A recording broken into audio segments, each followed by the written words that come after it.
오늘도 수협에 나오신 사랑하는 성도 여러분, 주님의 이름으로 사랑하고 축복합니다. 날씨가 정말 덥습니다. 강단에 올라오시면 2배, 3배로 덥습니다.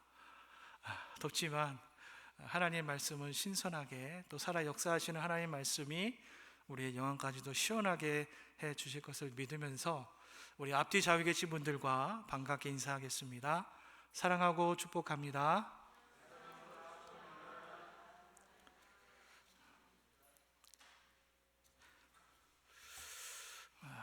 항상 하는 인사지만 정말로 사랑하고 축복합니다. 잘 나오셨습니다. 오늘 수요예배 시간에 애통하고 있는가라는 제목으로 함께 말씀의 은혜를 나누고자 합니다. 미가서 말씀 1장의 말씀을 함께 읽었는데요. 미가서에는 심판과 그리고 구원, 회복에 대한 말씀들이 나오고 있습니다. 여러분, 누구를 심판하는지 여러분 아십니까? 누구를 심판할까요? 하나님, 당신의 자녀들을 하나님께서 심판하신다는 것입니다. 정말 놀랍게도 그 심판의 대상자가 바로 하나님의 자녀들, 하나님의 백성들입니다. 당신의 백성들, 특별히 이 미가서 말씀에 보면 사마리아와 또 예루살렘을 향한 하나님의 심판에 대한 말씀이 미가서에 등장을 하지요. 하나님께서 심판을 통해서 온전한 하나님의 나라를 회복시킬 것을 말씀하고 있습니다. 미가 선지자가 활동했던 시기는요, 오늘 본문의 1절에서 나오는 것처럼 유다 왕 요담과 아하스와 히스기야의 시대입니다. 이 시기에는요, 이 이스라엘이 남과 북으로 나누어져 있고, 또 그로부터 약 200년이 지난, 그리고 바로 격동의 시대. 요즘은 잘 사용하지 않죠. 우리 예전에 격동의 시대, 이런 라디오 제목도 제가 어렸을 때 기억이 나는데, 격동의 시대가 무슨 시대입니까? 정세가 급격하게 빠르게 바뀌는 시대를 우리가 격동의 시대라고 할 수가 있죠. 뭔가 그 나라에 여러분, 그 정세가 무언가 빠르게 계속해서 변하고 있는 그런 시대에 하나님께서 그 백성들을 심판하시겠다라고 말씀하셨습니다. 여러분, 가만히 생각해 보니까 오늘 이 미가서 말씀에서 하나님께서 심판하시겠다고 하는 이 격동의 시기가 지금 우리가 살아가고 있는 이 시대와도 어찌 보면 너무나도 비슷한 시기이기도 하다는 것이지요. 그러므로 우리 미가 선지자를 통해서 주시는 이 말씀이 동시에 현 시대를 살아가는 우리들에게도 주시는 하나님의 경고의 말씀이기도 하다는 것입니다. 그래서 여러분, 우리가 하나님 말씀을 들을 때 어떻게 들어야 됩니까? 귀를 좀 활짝 열고, 마음의 문도 좀 활짝 열고, 그리고 이 말씀을 우리 심장과 폐부에 그 듣는 말씀을 좀 새기면서, 그리고 나의 인생과 비교해보고 내 인생을 좀 돌이켜보면서 구원과 회복을 위해 애쓰며 말씀에 순종하는 저와 여러분의 삶이 되시기를 주님의 이름으로 축원합니다. 미가 선지자가 활동하는 시대에는요, 여러분, 시대적으로 2가지 특징이 있습니다. 첫 번째 특징이 무엇인가 하면, 이 바로 미가가 살던 이 시대는 하나님을 떠난 불신앙의 시대였다는 것입니다. 여러분, 우상을 섬깁니다. 우상을 섬기는 것이 어찌 보면 영적인 간음인데, 그 영적인 간음이 정말 아무런 눈치를 보지 않습니다. 어느 곳에서나 여기저기에 영적인 간음, 우상을 섬기는 일이 허다하게 머뭇거림 없이, 아무런 거리낌 없이 제멋대로 여기저기에서 우상을 섬기는 일이 마구마구 일어나는 그런 격동의 시대였다는 것입니다. 우상을 섬기는 신정과 오늘 말씀에 나오는 것처럼 상당들이 난무합니다. 여기저기 난무하고 죄악과 불의가 판치는 시대, 정말 어둠 가운데 죄악이 가득한 그런 시대를 말하는 것입니다. 뿐만이 아니라 지도자로부터 저 아래에 있는 백성들까지 모두가 죄악에 물들어 있다는 것입니다. 여러분, 종이 한 장이 물에 빠지면 어떻습니까? 먹물에 빠지면 어떠합니까? 점점 자기도 모르게 검게 물들어 가지 않습니까? 하나님의 정의와 공의는 전부 사라져 버린 시대, 세상적인 판단과 모순이 가득한 시대. 둘째는요, 신흥 강대국, 그러니까 아수르가 그 세력을 키워가면서 이스라엘을 넘보기 시작하는 시대를 말합니다. 그러니까 이스라엘의 온전한 회개가 돌이킴이 없을 때 하나님께서 강대국 아수르를 통해서 그 나라를 심판의 채찍으로 사용하시려고 준비하고 있는 시대, 바로 그 시대적인 여러분 그런 특징이 있다는 것입니다. 오늘 말씀해 보니까 미가 선지자는 모레셋이라는 어찌 보면 잘 알려지지 않는 시골 작은 총동네 출신 선지자입니다. 그의 이름의 뜻이 여러분 무엇인지 압니까? 여호와와 같은 이가 누군가. 이름이 너무나 멋지지 않습니까? 여호와와 같은 이가 누군가라는 뜻을 가지고 있다고 합니다. 미가 선지자는 이름 없는 아주 작은 동네에 살면서도 다른 사람들이 보지 못하는 것을 그가 보았다는 것입니다. 다른 사람들이 듣지 못하는 것을 듣는 사람이었다는 것입니다. 깊은 영성으로 하나님의 뜻을 잘 알고 하나님의 말씀을 대언한 선지자라는 것이지요. 여러분, 깊은 묵시, 여기서 말하는 이 묵시가 무엇인가 하면요, 다른 사람들이 보지 못하고 다른 사람이 듣지 못하는 것을 보고 듣는 것, 그것을 깨달은 그런 묵시적인 여러분 그것을 깨달은 선지자였다라고 우리가 알 수 있습니다. 죄가 많고 악한 이 시대에 교회 진정으로 필요한 것은 이러한 깊은 좀 영성을 가진 그런 묵시의 신앙인들이 한국 교회에 많이 있어야 될 줄로 믿습니다. 우리 로덴 교회가 바로 그러한 교회가 되고, 또 우리 성도님들이 바로 그러한 깊은 영성을 가진 그런 멋진 성도님들이 다 되시기 바랍니다. 우리 모두가 더 열심히 그렇게 되기 위해서, 교회가 되기 위해서, 성도가 되기 위해서 우리가 더 열심으로 기도해야 한다는 것입니다. 한국 교회에 이런 깊은 영성을 가진 묵시적인 성도들이 많아지기를 위해서 기도하는 저와 여러분이 되시기를 바랍니다. 하나님의 마음과 하나님의 뜻을 아는 오늘 미과 같은 깊은 영성을 가진 성도들이 이 땅 가운데 많아지기를 주님의 이름으로 축원합니다. 미가 선지자는 여러분 굉장히 뜨거운 사람이었어요. 그 마음에 애달픔이 있었어요. 아픔이 있었고 또 불의를 보고 참지 못하는 뜨거움이 있는 사람입니다. 대부분의 선지자들은요, 한 지역의 죄악을 고백하고 또 회개하고 한 지역이 돌아오기를 보통 기도했다면, 예를 들면 호세아 선지자는 북이스라엘을 위해서 기도했고 이새야 선지자는 유다를 위해서 기도했다면, 미가 선지자는 북이스라엘뿐만이 아니라 유다를 향해서, 온 이스라엘을 향해서 정말로 뜨겁게 새롭고 때로는 억센 단어를 사용하면서 아주 직설적인 표현을 사용하면서 외치는 그런 사람이었다는 것입니다. 자, 오늘 5절 말씀을 한번 볼까요? 5절 말씀. 사마리아와 예루살렘 백성들의 죄악을 고발하면서 그들의 영적 간음을 안타까워합니다. 탄식하며 그들의 구원을 위해서 선포하고 기도하는 장면이 나오는데, 5절 말씀 우리 한번 같이 읽어보도록 하겠습니다. 5절, 자 시작. 이는 다 야곱의 허물로 말미암음이요 이스라엘 족속의 죄로 말미암음이라. 야곱의 허물이 무엇이냐? 사마리아가 아니냐? 유다의 산당이 무엇이냐? 예루살렘이 아니냐? 아주 작은 것 하나 디테일하게 하나하나 꼬집으면서 그가 안타까워하는 마음으로 탄식하며 구원을 위해서 선포하고 있는 것을 볼 수가 있습니다. 그리고 또 사마리아 땅의 돌 무더기로 변한다는 것도 말씀을 하는데요. 자, 6절 말씀도 한번 같이 읽어보겠습니다. 6절, 6절도 같이 한번 읽어보겠습니다. 시작.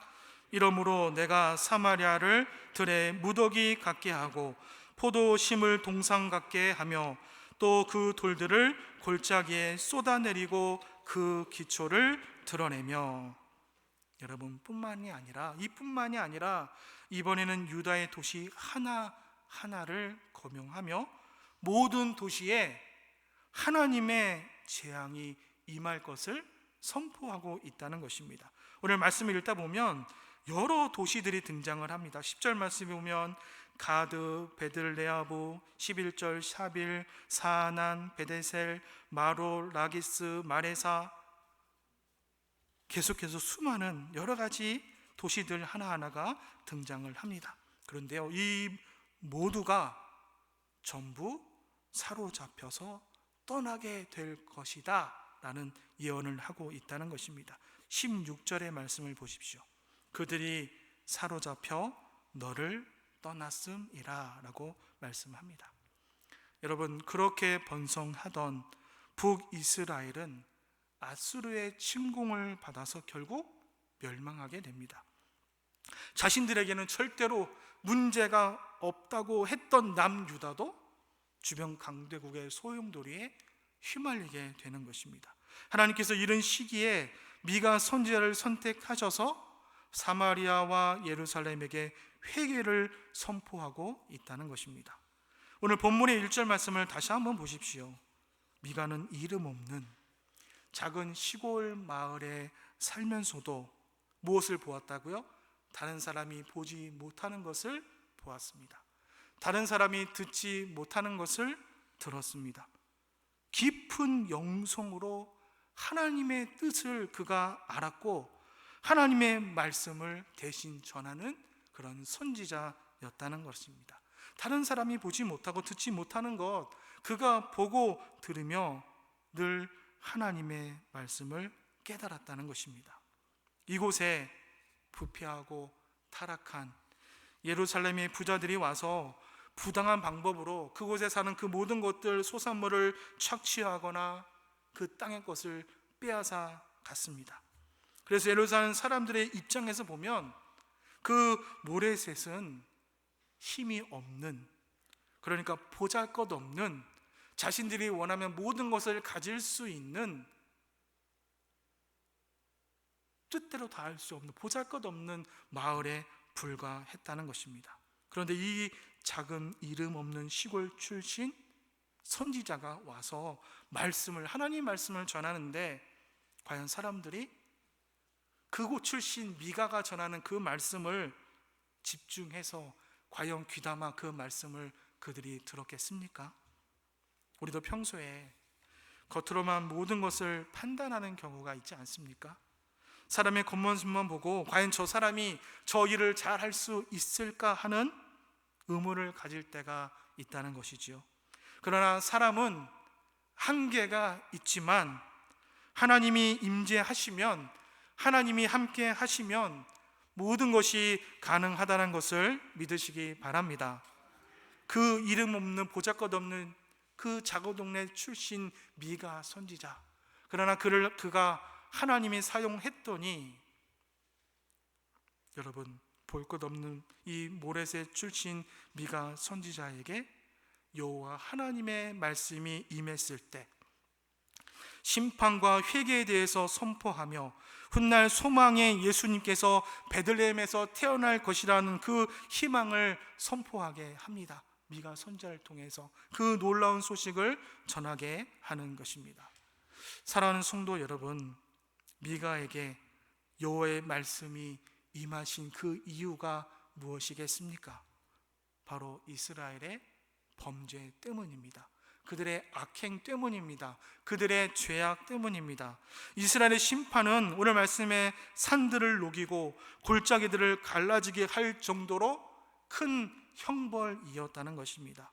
우상 숭배와 음행과 이웃의 행악을 저지르고 하나님의 공의와 정의를 어지럽히는 아주 최악의 큰 죄악들을 그 땅에 있는 백성들이 저질렀다는 것입니다. 5절 말씀을 한번 보십시오. 이는 다 야곱의 허물과 이스라엘의 족속의 죄 때문이라. 여러분 집에 쓰레기가 쌓이면 여러분 어떻게 하십니까? 쓰레기 그대로 놔두십니까? 쓰레기 어떻게 하시죠? 우리 남자 성도님들 쓰레기 어떻게 하십니까? 안 버리면 아내한테 혼나잖아요.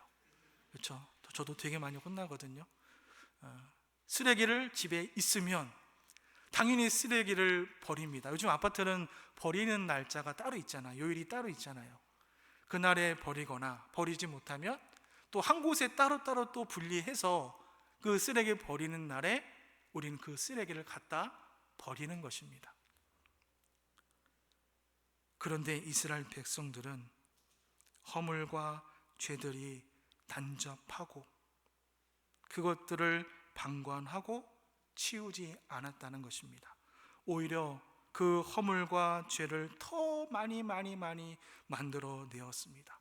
죄를 한 곳에 쌓아둡니다. 버리지 않습니다. 또 다른 죄를 양성하고 또 다른 죄를 만들어내고 그 죄를 자꾸만 회개해서 치워버리는 것이 아니라 계속해서 그 땅 가운데 쌓아두었다는 것입니다. 그 이유가 오늘 본문의 5절과 7절 말씀에 설명되어 있는 것처럼 그들이 하나님을 버리고 우상 숭배를 자행했다는 것입니다. 우상 숭배의 본질은 결국 교만입니다. 교만이 무엇입니까? 나는 이제 하나님이 필요하지 않다는 것입니다. 나 이제 하나님 필요 없으니 내 마음대로 하겠다는 것입니다. 그것이 바로 교만입니다. 교만이 결국 하나님의 말씀을 버리는 것입니다. 하나님의 말씀을 들을 필요가 없게 되었다는 것이지요.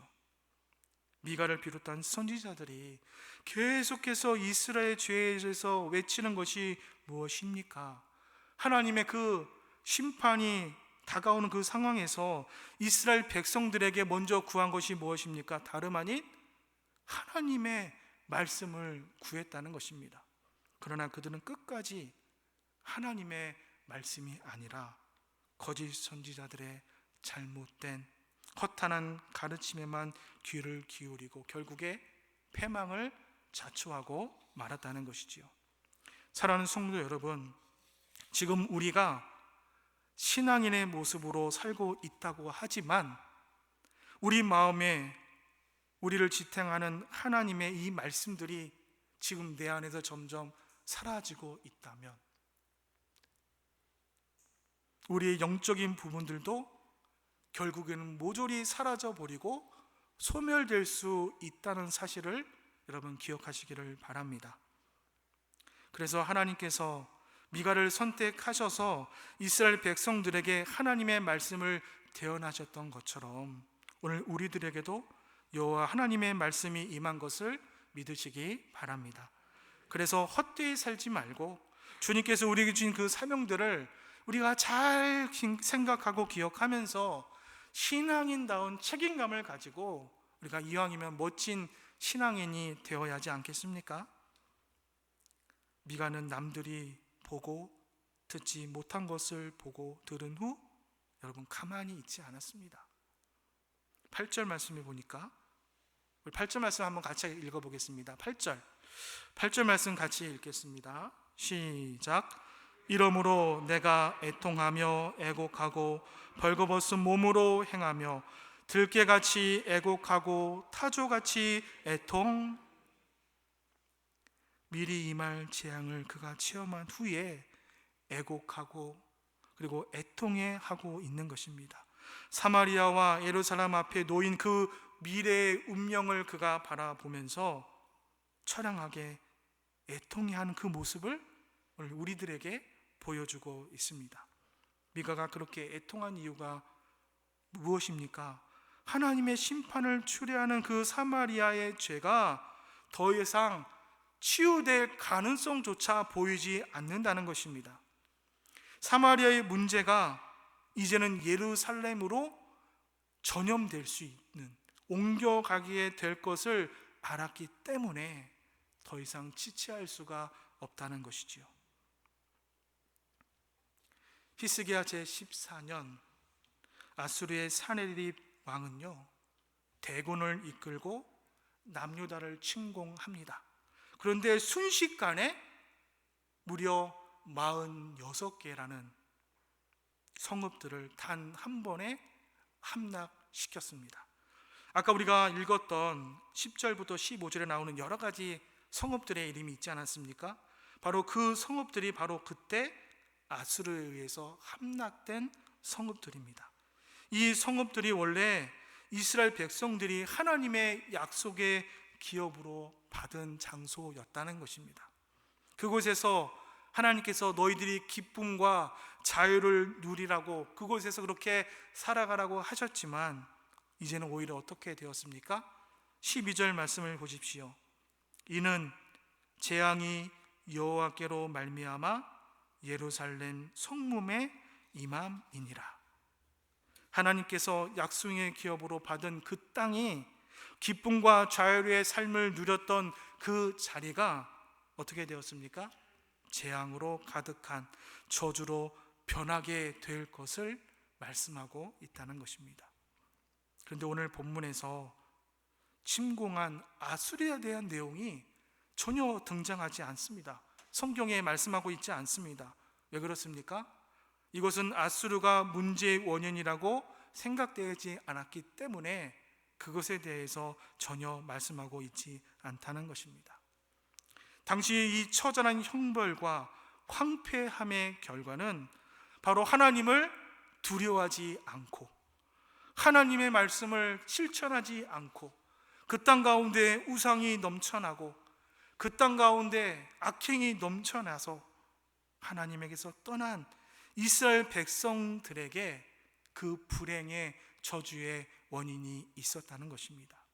오늘 2절 말씀을 한번 보십시오. 2절 말씀을 쭉 보시면 백성들아 너희는 어떻게 하라고 말씀하십니까? 다 들을지어다. 다 들을지어다. 백성과 땅과 거기에 있는 모든 것들이 다 들어야 합니다. 다 잘 들어야 합니다. 무엇을 잘 들어야 합니까? 하나님의 말씀을 잘 들어야 하는 것입니다. 우리의 잘못은 하나님의 말씀을 잘 듣지 않은 것에 있다는 것입니다. 하나님의 말씀을 들으려는 성의가 없었다는 것입니다. 사랑하는 성도 여러분, 하나님의 말씀을 잘 들으시기를 바랍니다. 하나님 말씀을 성의를 가지고 잘 들으시기를 바랍니다. 때로는 하나님 말씀이 나에게 불편함으로 다가와도 그럼에도 불구하고 잘 들으시기를 바랍니다. 그리고 말씀을 듣고 말씀대로 순종하시기 바랍니다. 애통하는 마음을, 시대를 바라보는 그 애통하는 마음을 가지고 기도하며 하나님의 말씀을 잘 들으시기를 바랍니다.